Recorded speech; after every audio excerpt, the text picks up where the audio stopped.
Ya, di depan kita ini ada HP Sultan, guys. Dulu harganya 17 jutaan. Wow, amazing.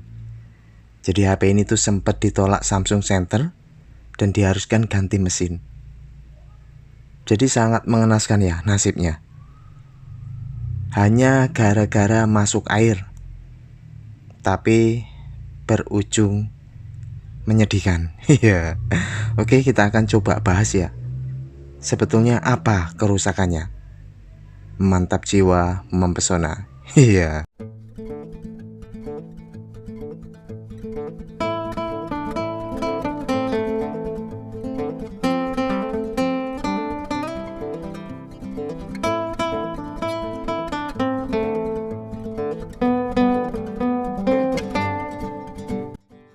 Halo, assalamualaikum warahmatullahi wabarakatuh. Jumpa lagi ya sama saya si Tanisi Deso. Gimana kabar sobat semua? Panas enggak? Ya. Wow, hari ini dan hari kemarin tuh panas banget guys di tempat saya. Nah, mungkin merata ya. Oke, panas-panas kita bahas HP Sultan. Iya. Ya, di depan kita ini ada HP Samsung ya. Lebih tepatnya Samsung Note 9. HP ini milik subscriber yang datang dari Bandar Lampung. Wow, amazing. Jadi ceritanya atau historinya HP ini tuh dulu masuk air, lalu dibawa ke tempat servis, dan nggak bisa ya, lalu dibawa ke Samsung Centernya dan divonis ganti mesin. Namun beliau bercerita ya sama aja bohong ya kalau ganti mesin. Lalu dibawalah ke tempat saya. Saya juga menyampaikan ya, saya juga belum tentu bisa ya. Apalagi kasusnya masuk air dan sudah berlangsung lama. Oke lah, apapun hasilnya kita akan coba bahas. Wow, ini kelihatannya ada nota pembelian ya. Astagfirullahaladzim, 17 juta guys. Iya. Wah, ini kalau buat beli HP-HP sekarang dapat berapa ini? Wow, amazing.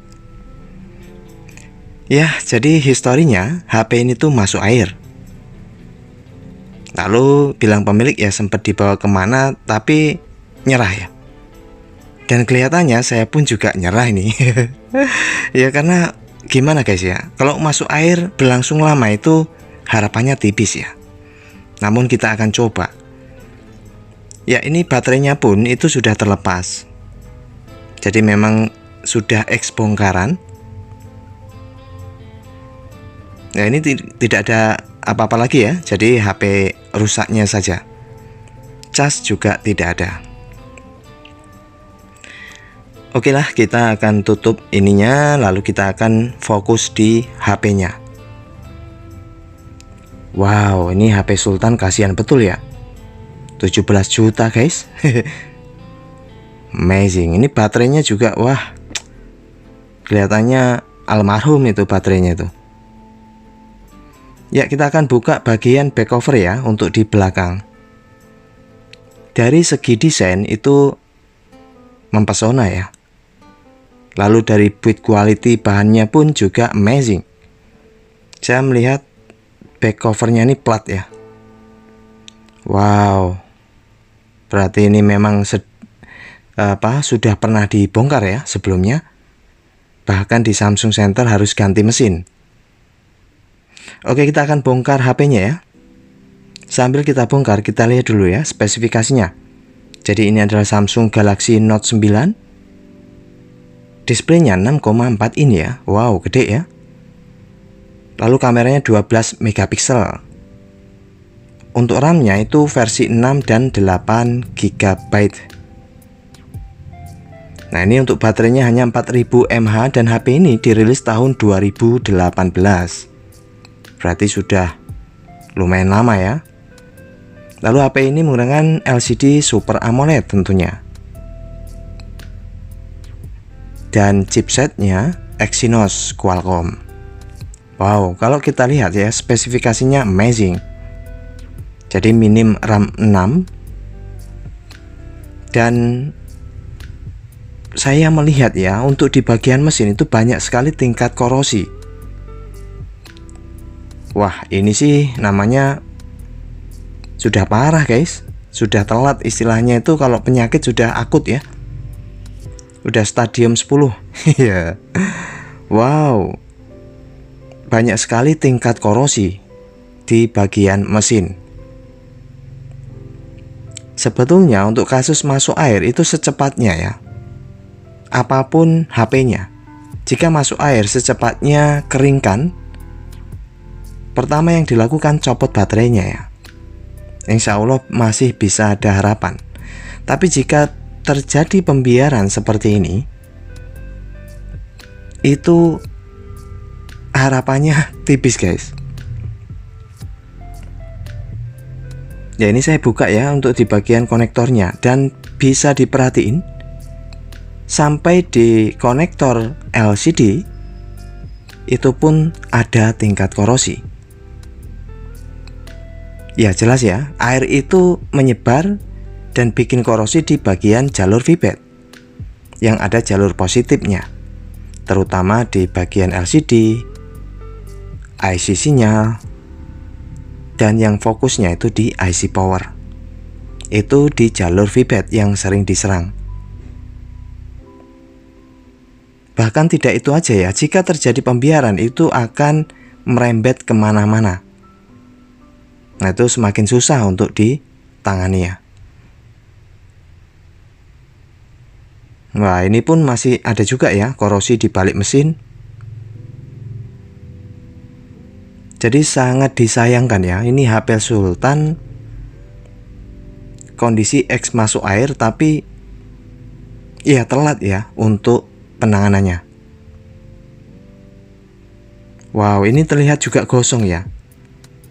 Di bagian IC, kemungkinan IC WiFi atau apa ya untuk di bagian atas ini.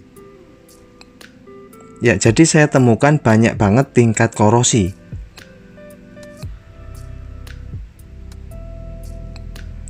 Wow. Oke guys, kita sudah amati ya. Dan ini LCD-nya sih masih mulus ya. Ya masih bisa untuk dinilaikan. Ya. Jadi ada beberapa tingkat korosi ya, kita tinggal bersihkan dulu ya. Itu tahapan awal. Untuk pembersihan bisa menggunakan thinner ataupun kontak cleaner seperti ini.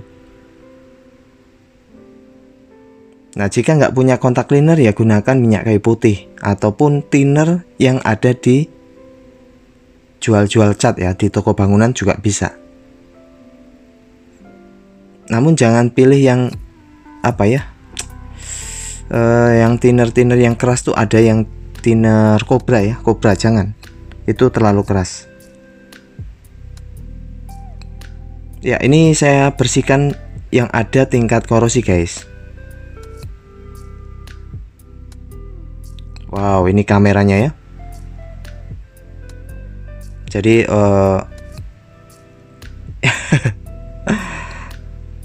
ya, jadi 17 juta ya.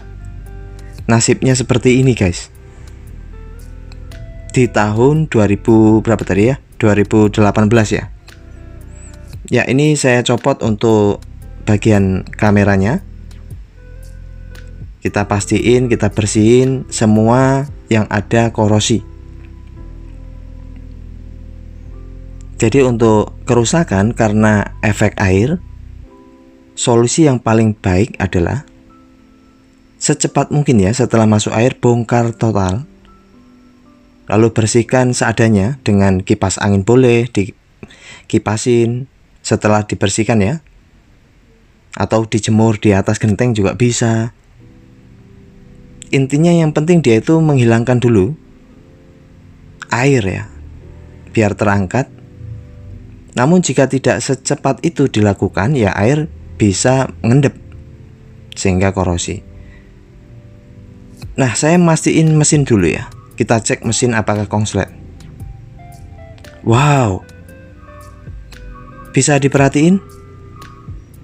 Jadi seharusnya kondisi mesin dibolak-balik itu tidak bergerak. Ini bolak-balik bergerak semua. Artinya mesin ini konslet guys. Ya jelas ya, karena historinya masuk air itu sudah pasti yang terjadi ya konslet. Ya, saya akan pastiin baterainya dulu. Jika baterai ini almarhum, berarti tingkat konsletnya ngeri guys.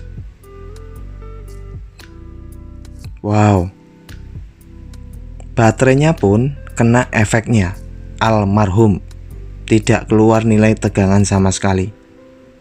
Ini efek dari tersambungnya di saat mesin keadaan konslet.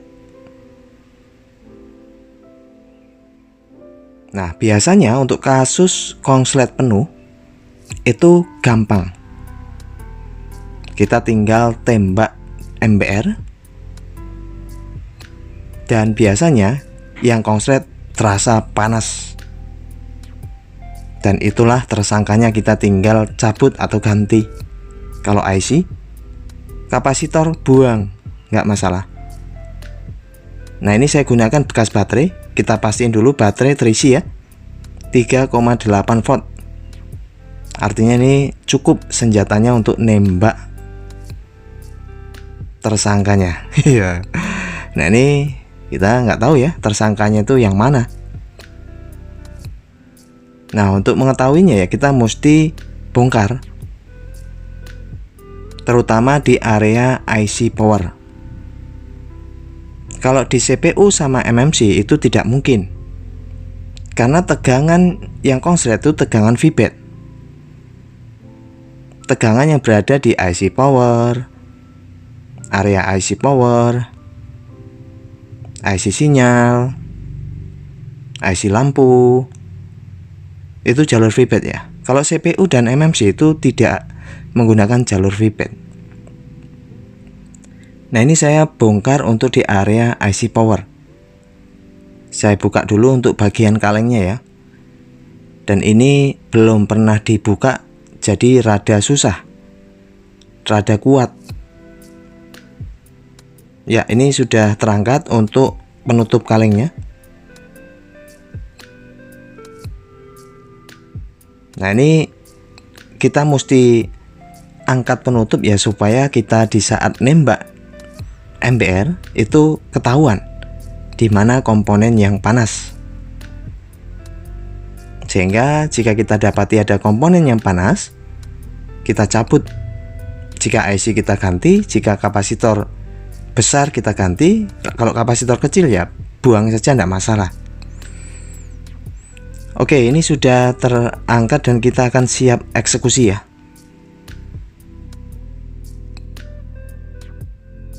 Ya, ini saya siapkan dulu. Kita pastiin dulu untuk bagian kaki positifnya. Jadi kaki positif, nah ini kan bolak-balik masih gerak semua ya. Seharusnya tidak guys. Saat kabel dibalik, kutubnya itu tidak bergerak. Itu artinya mesin nggak konslet. Ya, kita cari kabel jalur positif dengan jalur dari baterainya ya. Kan ada simbol positif. Nah, ini positif sebelah kanan. Nah, kalau yang negatif kita bisa cantolin di kaleng, di kuningan, itu bisa ya. Nah, berhubung saya menggunakan MBR ala akadanya bekas baterai ya, baterai tablet, saya akan sambungkan yang negatif di kaleng. Dan lalu nanti yang kabel merah yang positif saya tempelkan di positifnya tadi ya. Jadi ini baterai tanpa short protector, artinya tegangan itu tidak difilter, langsung menuju ke mesin. Jika ada komponen yang konslet, otomatis langsung terbakar. Nah, ini kita akan lakukan. Are you ready? Ya, saya tambahin dulu untuk thinner ya, supaya ngebulnya itu kelihatan. Oke lah. Are you ready? Bismillahirrahmanirrahim. Ya, ini saya tempelkan posisi di kaki positif. Perhatiin. Wow. Saya tidak melihat ada asap ya. saya tidak melihat ada yang kebakar.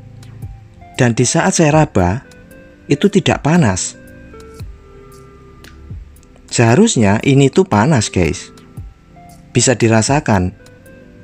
Walaupun bukan pas di komponen yang kongslet, itu bisa dirasakan panasnya. Nah ini saya raba-raba lagi.